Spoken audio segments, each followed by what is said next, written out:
Here with Carson Newman swim head coach Jordan Taylor ahead of the King Invitational. And coach, coming off the Blue versus Orange Championships, a great event where you had some great times, both in and out of the pool. Yeah. What would you say that you can take, if anything, from Blue versus Orange and apply it to King? Yeah, it came off a great meet last Friday night in the Blue and Orange meet. A lot of fast swims. One of the things I'm really excited about is combining the two teams with some great individual performances and great relay times. And so when we're taking the stronger athletes from from the Blue and the Orange and putting them onto one relay, I'm really excited to see our relays this weekend at the meet. I think we can step up and hopefully sweep the relays. That would be a big focus for us, just to show off our strength and depth in the sprint side. But mainly looking for our team to transition from an inter-squad meet where they've swum really well. If I'm honest, that overall the program was great, but now can we make it even faster? What did we learn from our inter-squad meet last Friday? How can we make our splits better, starts, turns, little things like that? And one of the good things about the King Invitational is that we've got 3 sessions, so there's a Friday night and then 2 sessions on Saturday, so the athletes will have maybe 1 or 2 events per session. So instead of the Blue and Orange where they had 4 races within an hour and 45, they've got a lot more recovery time. It's a big venue, so there's a warm-up pool and a competition pool, so they can go and prepare right before the races. They can swim down and recover straight after the races. And so I think that setup, using the facilities that we're going to have there, will facilitate some faster swimming.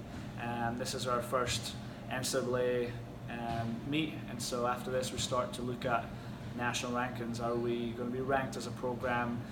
Are we going to have athletes continue to find themselves inside that top 20 for selection for nationals? And for me, start at the top of the table and just kind of hold yourself there is kind of our goal, rather than desperately trying to find national rankings come conference time in February. So that's kind of a big goal for us, is to be better than we were last week at Blue and Orange, and start to look at not just how we're doing at that individual meet, but how we're doing with the rest of the country, and how we're starting to get ourselves ranked again for the 2019-2020 season.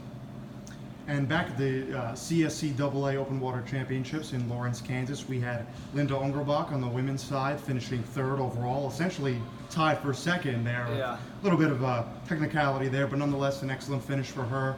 What do you expect from her? Also Meredith Ginn, another underclassman participating in that event. What do you expect from the underclassmen on both sides, really, again, for your first NCAA competition of the year? Yeah, for someone like Linda, being a distance swimmer, the further she swims, the better. She just never slows down.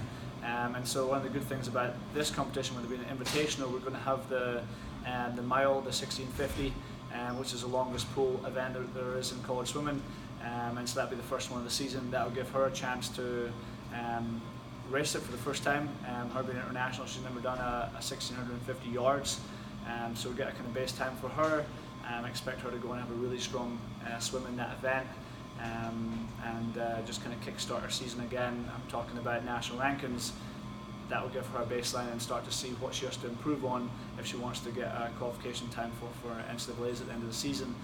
Other underclassmen that are open water, Meredith Ginn and Rachel Payton, both of them, I'm looking forward to seeing some very strong events. Them being more of the mid-distance, distance type athletes. I think we'll see them featured pretty heavily at this meet this weekend.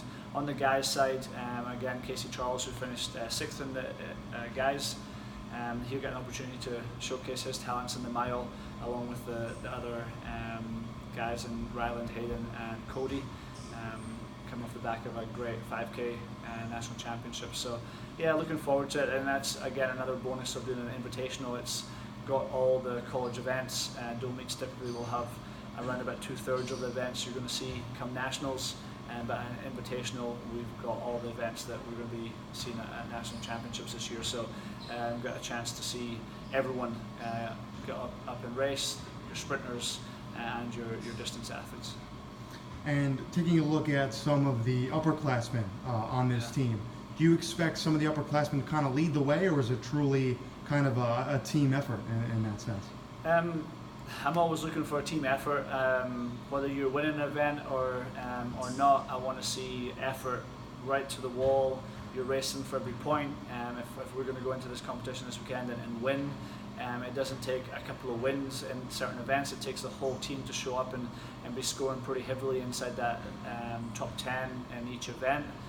So I'm looking for the whole team to come together just the way the teams did last Friday night at the Blue and Orange. They were loud, they were cheering each other every single lap of every race. I want to see that for Carson Newman now instead of the Blue and Orange divide. But as far as upperclassmen, they've got a lot of experience. They've been around the block a few times, and I expect them to lead the way with the warm-ups, the recoveries, the preparation for the races. I expect to see them heavily featured on our relays. And like I said, I love to go in and sweep the relays, and so it's going to require some big performances from our upperclassmen. But really excited for our seniors. This is their first road meet of the season, first proper swim meet of their senior year. So I'm trying to encourage them to soak it all up, because February and March are going to be here before they know it, and I just want them to really appreciate every part of this senior year journey.